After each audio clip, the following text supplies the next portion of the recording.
At 3:42 a.m., in the narrow waters of the Strait of Hormuz, everything changes in a single second. Inside the USS Abraham Lincoln, alarms cut through the silence as one final contact slips through the defensive net. Dozens had already been intercepted.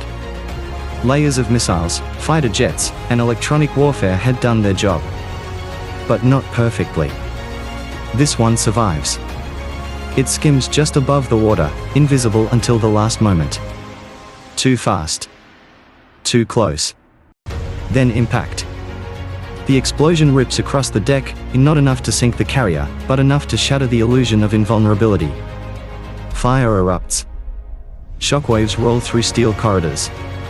For a brief moment, the most powerful war machine at sea is forced into survival mode. But the damage isn't just physical. Because in modern warfare, a single successful hit on a US aircraft carrier sends a message far beyond the battlefield.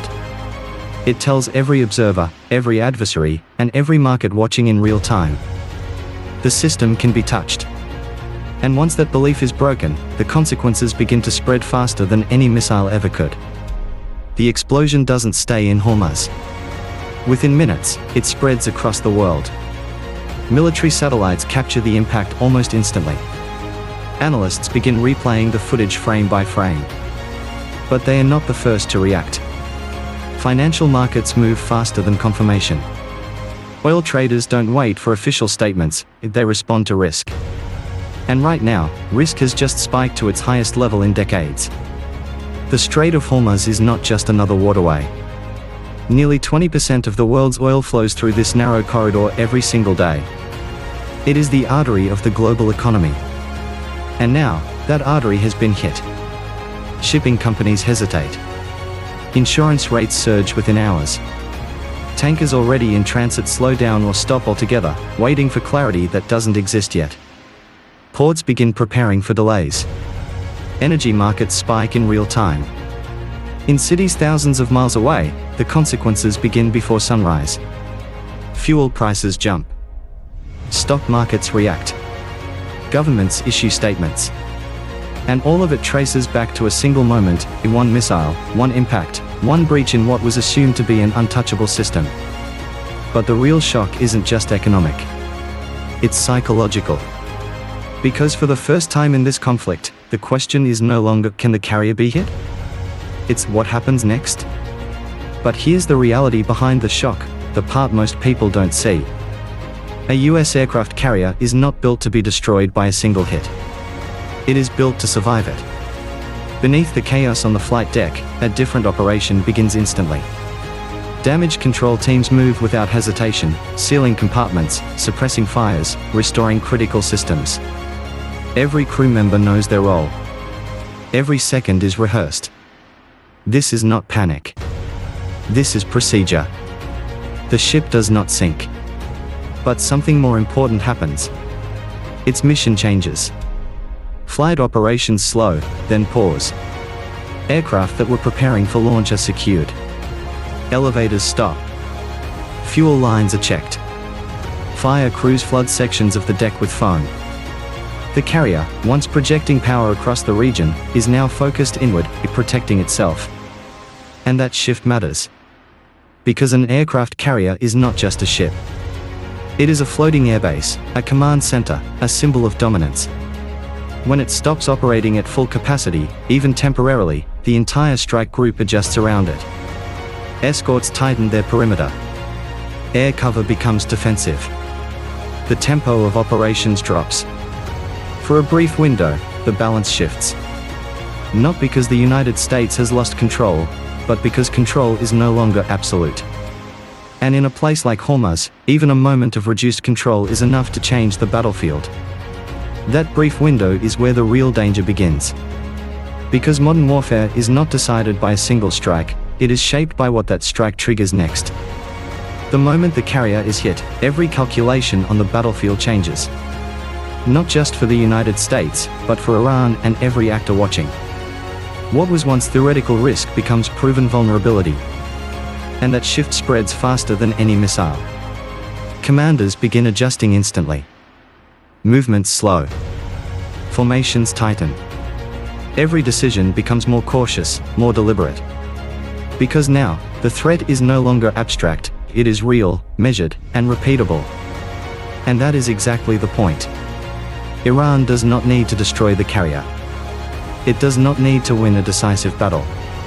It only needs to change the equation. By proving that even the most protected asset can be touched, it forces the stronger force to think differently, to hesitate, to reassess, to protect rather than advance. This is asymmetric warfare at its core. You don't overpower your opponent. You disrupt their confidence. Because once confidence is shaken, momentum follows. The carrier is still afloat.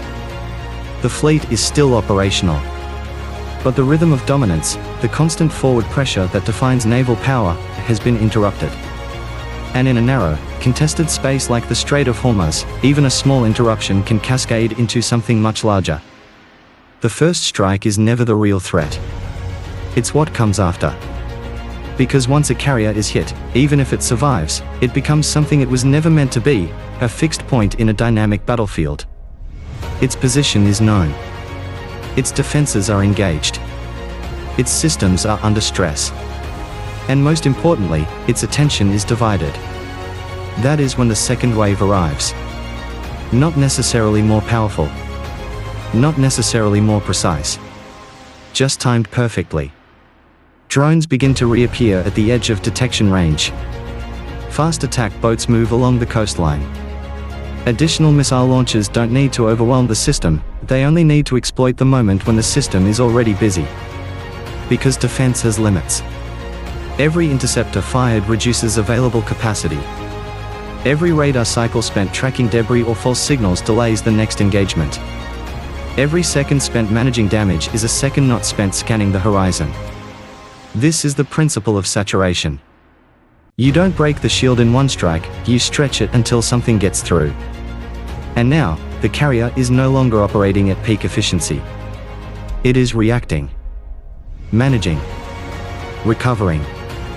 Which means the advantage has shifted, not completely, but enough. Because in a layered attack, timing is everything. And the second wave always arrives when the first one has already done its job. While the sky remains the center of attention, the real danger begins to rise from somewhere else. Below the surface. In the shallow, confined waters of the Strait of Hormuz, submarines don't need to be advanced to be effective. They don't need to outrun a carrier or outgun a destroyer. They only need to get close. And now, they can. With the carrier slowing operations and the fleet focused on aerial threats, the underwater domain becomes the perfect blind spot. Acoustic noise from explosions, engines, and defensive fire creates a chaotic environment, one where small submarines can hide more easily than ever. These aren't deep ocean hunters. They are compact, diesel-electric boats designed specifically for this kind of environment. Quiet. Patient. Built for ambush. Their objective is simple. Exploit the moment. A damaged carrier, even slightly impaired, is no longer just a symbol of power, it becomes a target. Slower movements, defensive formations, and concentrated attention above the surface create gaps below. And in those gaps, a single torpedo is enough. Not to sink the ship instantly, but to compound the damage, to overwhelm the response, to push a controlled situation into chaos. This is how layered warfare works. The first attack creates disruption. The second applies pressure. And the third comes from where you're no longer looking. But this is where the equation turns. Because the United States does not respond slowly. And it does not respond in kind. It responds instantly and decisively. Within minutes of the impact, the order is given. Not just to defend, but to strike back. And not at the surface level, not at the symptoms, but at the system behind the attack. This is not retaliation. This is system-level warfare. Carrier aircraft that were moments ago preparing for defense are now retasked for precision strikes. F-35s begin hunting for mobile launchers using infrared targeting, tracking heat signatures across the coastline. Electronic warfare aircraft move to suppress communication networks, cutting the connection between operators and their weapons. At sea, destroyers shift from interception to offense. Vertical launch systems open again, but this time, the missiles are not defensive. They are tomahawks, aimed deep into enemy territory.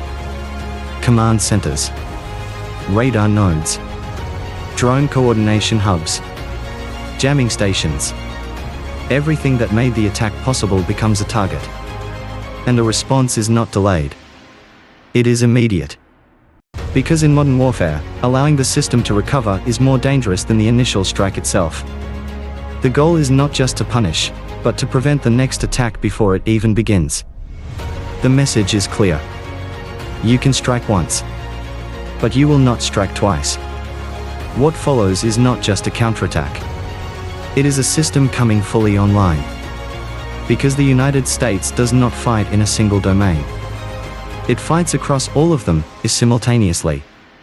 In the air, F-35s spread out across the battle space, no longer reacting, but hunting.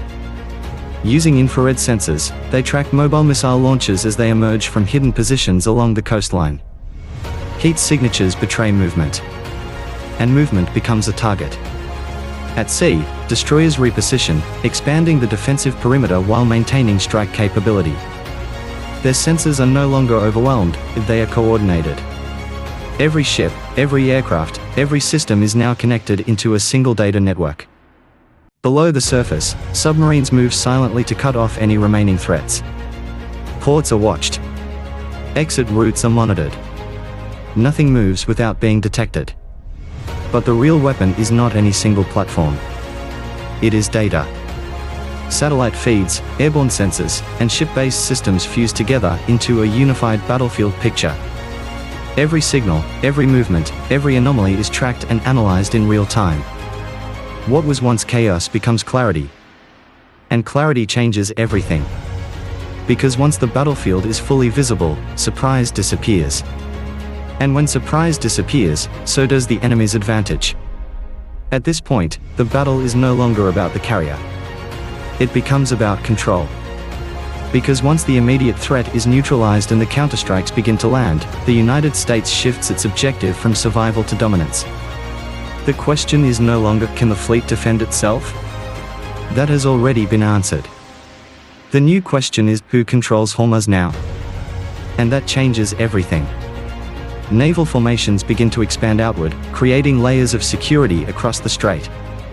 Air patrols increase, not just to intercept threats, but to maintain constant presence.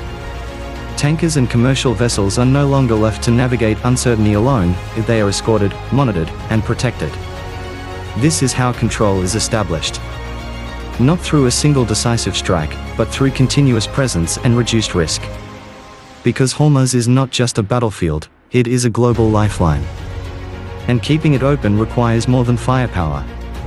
It requires predictability, stability, assurance.